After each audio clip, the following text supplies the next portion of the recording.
Hello everyone, welcome to the class. आज हम करते हैं रे ऑप्टिक्स के अंदर ऑप्टिकल इंस्ट्रूमेंट्स की last important class, refracting and reflecting types of telescopes. तो लास्ट टाइम हमने माइक्रोस्कोप्स किए थे, आज हम करते हैं टेलीस्कोप्स। चलिए जी, तो दो तरह के टेलीस्कोप्स हमें पढ़ने हैं। रिफ्रैक्टिंग टाइप जिसमें लेंसेज यूज़ होंगे, एंड देन रिफ्लेक्टिंग टाइप जिसमें मिरर यूज़ करेंगे। चलिए जी, तो पहला है एस्ट्रोनॉमिकल रिफ्रैक्टिंग टाइप टेलीस्कोप्स। तो टेलीस्कोप भी एक ऑप्टिकल इंस्ट्रूमेंट है। दो कॉन्वेक्स लेंस यूज़ करेंगे, जैसे कंपाउंड माइक्रोस्कोप में भी हमने दो कॉन्वेक्स लेंस यूज़ किए थे, इसी तरह टेलीस्कोप के अंदर भी दो कॉन्वेक्स लेंस ही यूज़ कर रहे हैं।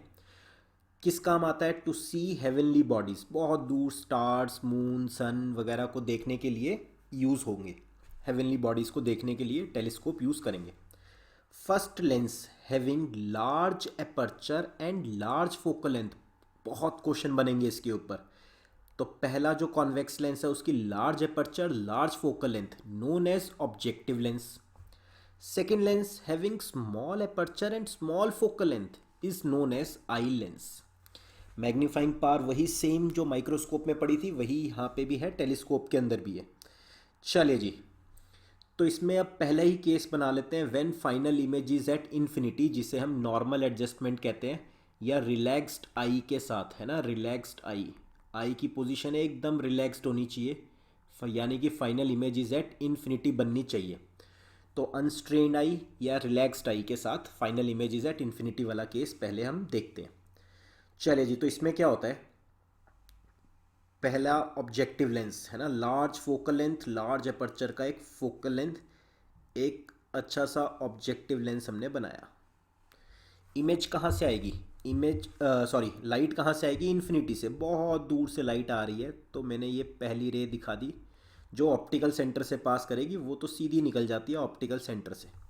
एक और रे इस तरह से इन्फिनिटी से लाइट आ रही थी, इन्फिनिटी से लाइट आ रही थी। अच्छा, कॉन्वेक्स लेंस की नेचर क्या होती है? कन्वर्जिंग। तो लाइट जा रही थी सीधी, ये एकदम से इसने कन्वर्ज कर दिया, अंदर की तरफ ले आया। ठीक, तो यहाँ बनी जी इमेज।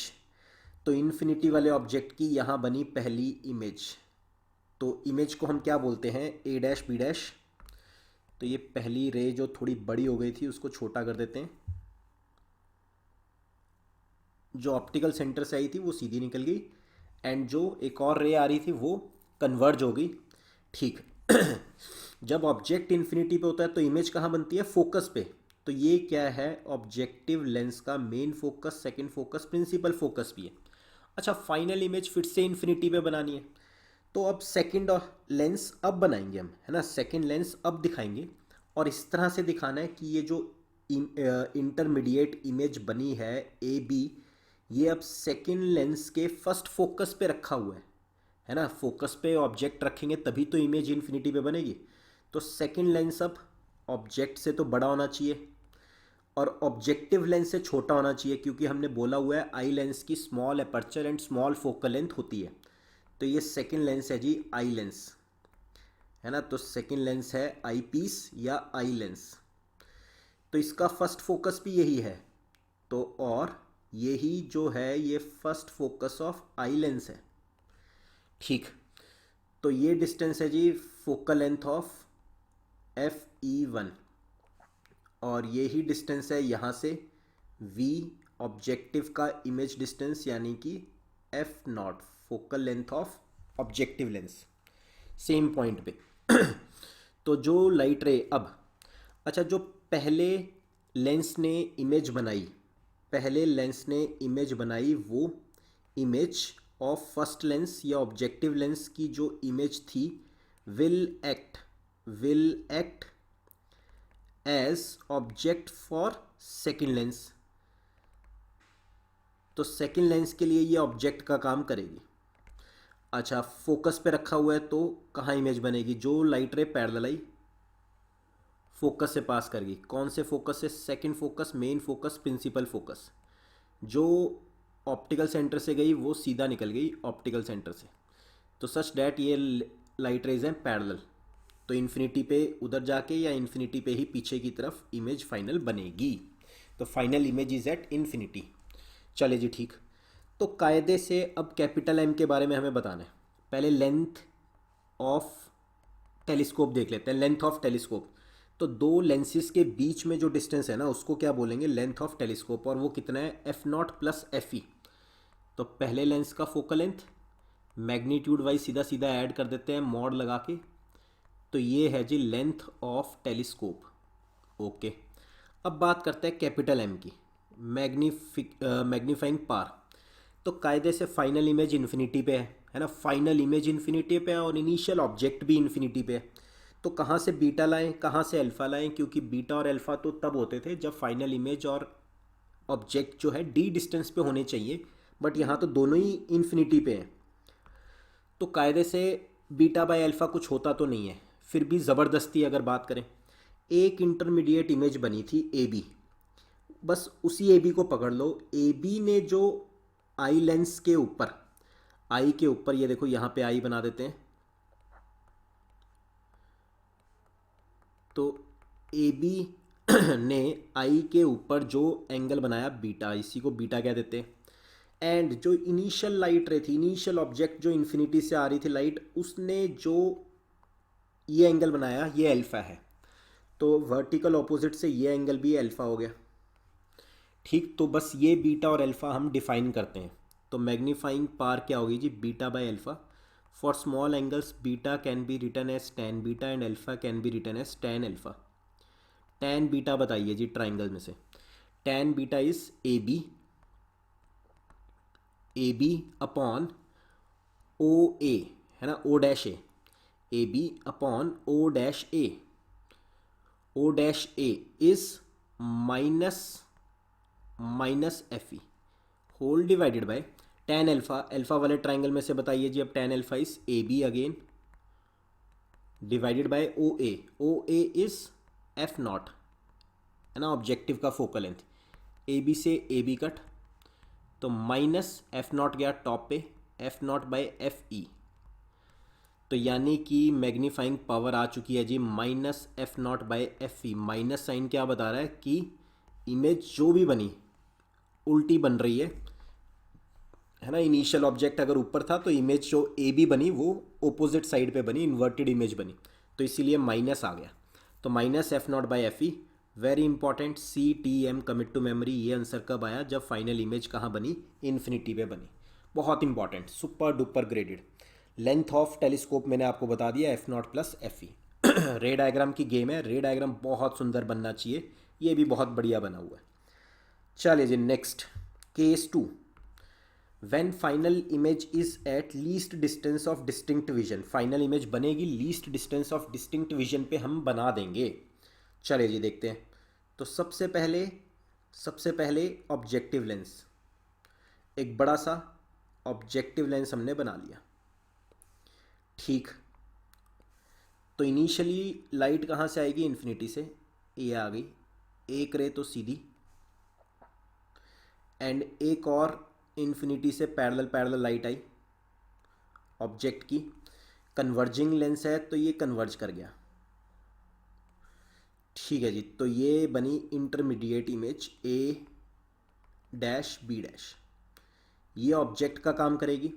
जब लाइट इन्फिनिटी पे होती है तो इमेज कहाँ बनती है, फोकस पे। तो ये बना जी ऑब्जेक्टिव की इमेज डिस्टेंस कहाँ बनी, focus, focal length, main focus, second focus, principal focus पे। नाउ ये जो अब इमेज बनी ये ऑब्जेक्ट का काम करेगी फॉर सेकंड लेंस। लेकिन अब ध्यान देना, अब हमें फाइनल इमेज बनवानी है ना, वर्चुअल इमेज बनवानी है, फाइनल इमेज बनवानी है। तो ये जो है ना, ये अब सेकंड लेंस के बहुत पास, सेकंड लेंस अब इससे बहुत पास रखना है, सेकंड लेंस इसके बहुत पास रखना है, सच डैट उसकी फोकल लेंथ जो है फर्स्ट फोकस और ऑप्टिकल सेंटर के कहीं बीच में हमने इस तरह से रख दिया, लाइक दिस। तो O dash and first focus के कहीं बीच में अब ये ऑब्जेक्ट प्लेस होना चाहिए। ठीक, अब इमेज बनवाएंगे डी डिस्टेंस पे। तो अब ये जो इमेज बनी फर्स्ट लेंस की वजह से वो सेकंड लेंस के लिए ऑब्जेक्ट का काम करेगी। तो जो लाइट रे पैरेलल आई वो कहाँ से पास करेगी, focus, second focus, main focus, principal focus से, आई लेंस। है ना। तो second lens is eye lens या आई पीस। चले जी, एंड जो ऑप्टिकल सेंटर से जाएगी वो ऑप्टिकल सेंटर से चली जाएगी सीधी। रे डायग्राम की गेम है, रे डायग्राम बहुत ध्यान से। अच्छा, यहाँ तो जाके लाइट मिलेंगी नहीं तो पीछे की तरफ प्रोड्यूस करा, कोई ज़बरदस्ती नहीं करनी है, बिल्कुल आराम से। ये देखो यहाँ पे लाइट ये मिल गई। तो फाइनल इमेज ये देखिए, फाइनल इमेज। तो final image is A double dash B double dash is final image. ठीक, तो ये बनी जी फाइनल इमेज। कहाँ बनी? आई लेंस से डी डिस्टेंस पे बनी। आई लेंस से डी डिस्टेंस पे यानी कि 25 सेंटीमीटर पे फाइनल इमेज हमने बना ली। चलिए जी, मैग्नीफाइंग पावर की बात करते हैं। Magnifying power is beta by alpha. तो फाइनल इमेज एंड ऑब्जेक्ट ने जो आई के ऊपर एंगल बनाए, तो चलिए पहले आई दिखा देते हैं। तो आई लेंस के ऊपर यहाँ हमने कहीं आई दिखा दी।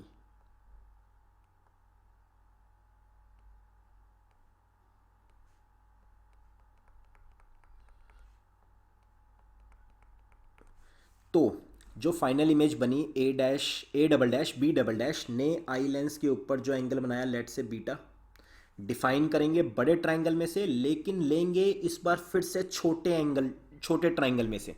याद करो हमने सिंपल माइक्रोस्कोप में भी ये काम किया था, अब फिर वही सेम काम करेंगे। डिफाइन करेंगे बड़े ट्रायंगल में से A double dash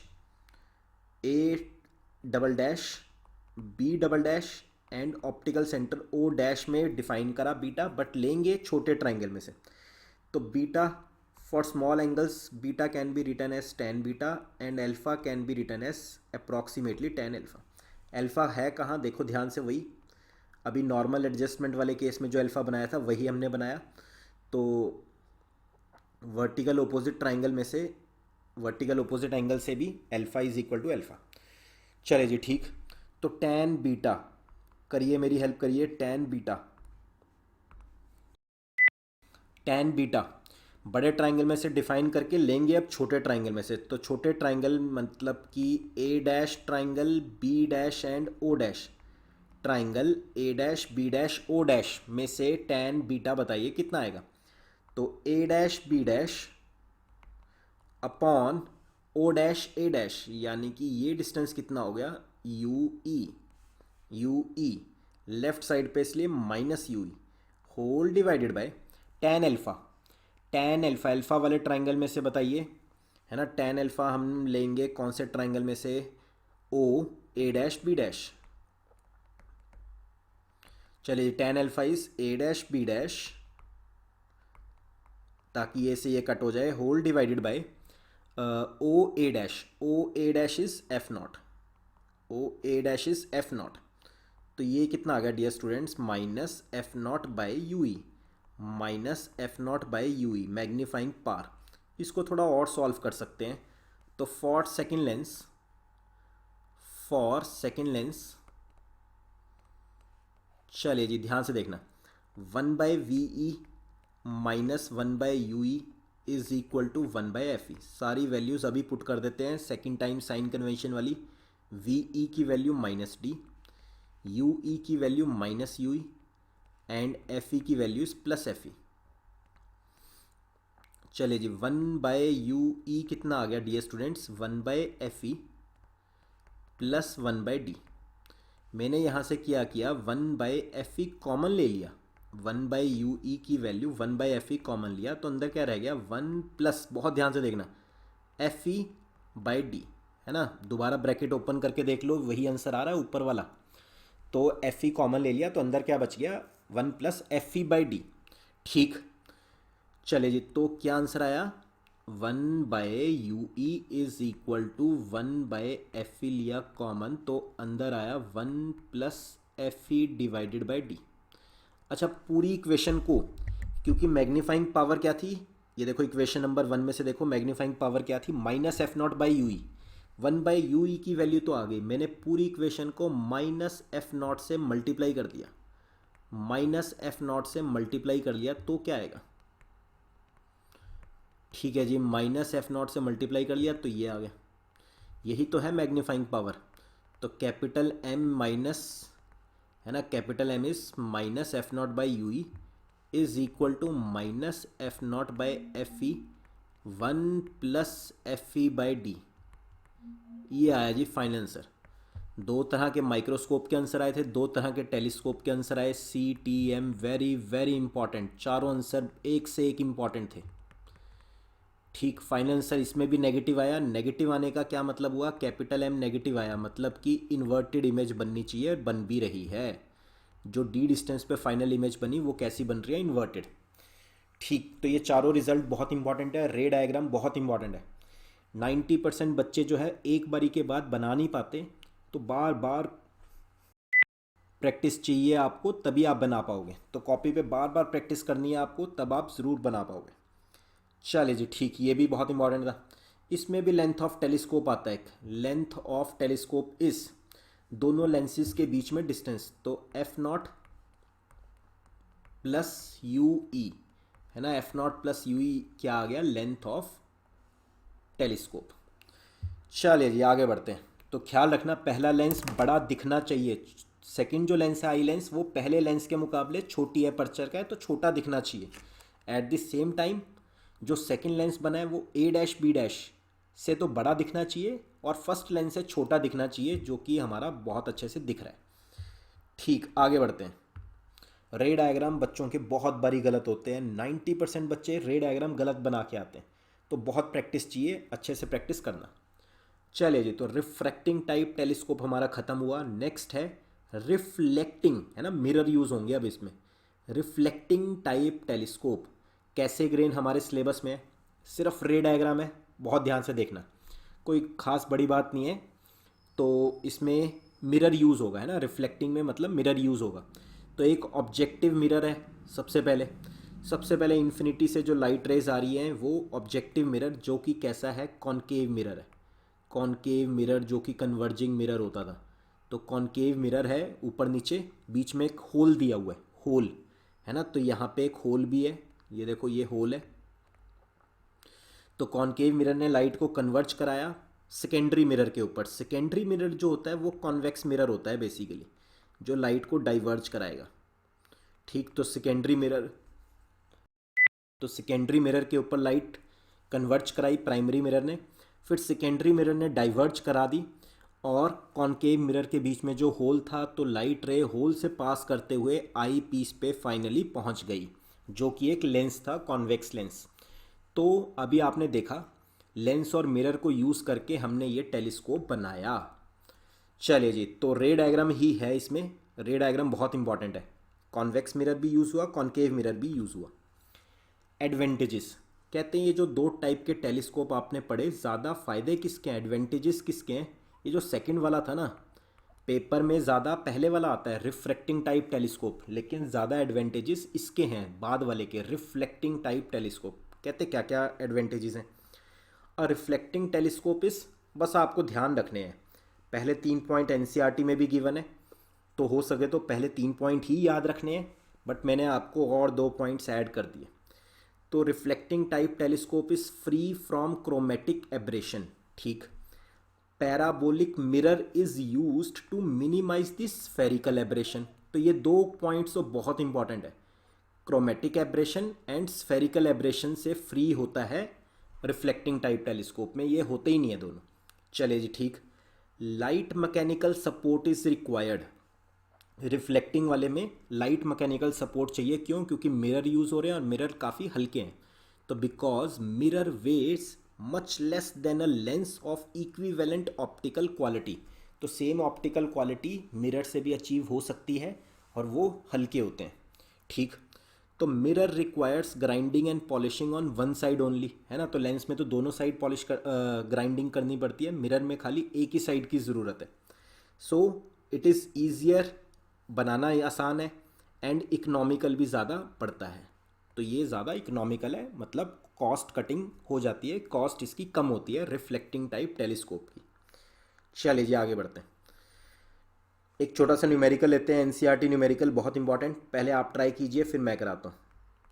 a small telescope has objective lens, है ना, पहले वाला लेंस जो होता है objective lens of focal length, तो focal length, main focus, principal focus, second focus is 144 centimetre and a eyepiece. तो इन्फिनिटी से जो लाइट आती थी कहाँ इमेज बनती थी? Second focus, main focus, principal focus of objective. अच्छा जी, तो जब कोई केस नहीं दे रखा तो वो मतलब पहला केस है normal adjustment. Eye lens, eyepiece, second focus, main focus, principal focus. तो आई पीस का सेकेंड फोकस की फोकल लेंथ कितनी दे रखी है आपको? 6 centimetre. What is the magnifying power? कुछ और इन्फॉर्मेशन हमें गिवन ही नहीं है।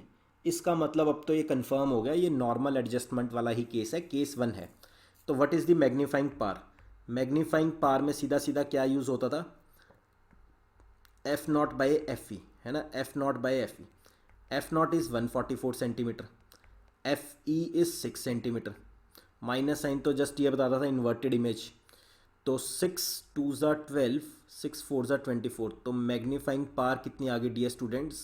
-24, माइनस जस्ट इन्वर्टेड इमेज के लिए। What is the separation between objective and eyepiece? तो दोनों लेंसेज के बीच में, है ना, लेंथ ऑफ टेलीस्कोप जिसे कहते थे आप, तो वो कितना होता था? एफ नॉट प्लस एफ ई पहले वाले केस में। F nought is 144 centimetre, F is 6 centimetre, total is 150 centimetre. Second part का आंसर। चलिए जी, तो न्यूमेरिकल तो हो ही जाएंगे अगर आपके कंसेप्ट बहुत स्ट्रॉन्ग है। कभी कोई न्यूमेरिकल नहीं रुकेगा अगर आपके कंसेप्ट स्ट्रॉन्ग है। इसी के साथ हमारा रे ऑप्टिक्स ख़त्म हुआ। बहुत प्रैक्टिस की ज़रूरत है आपको अभी। Thank you guys, thank you so much. If you like a video, please press the like button and keep sharing the video with your friends. God bless you all and all the very best for your upcoming exams.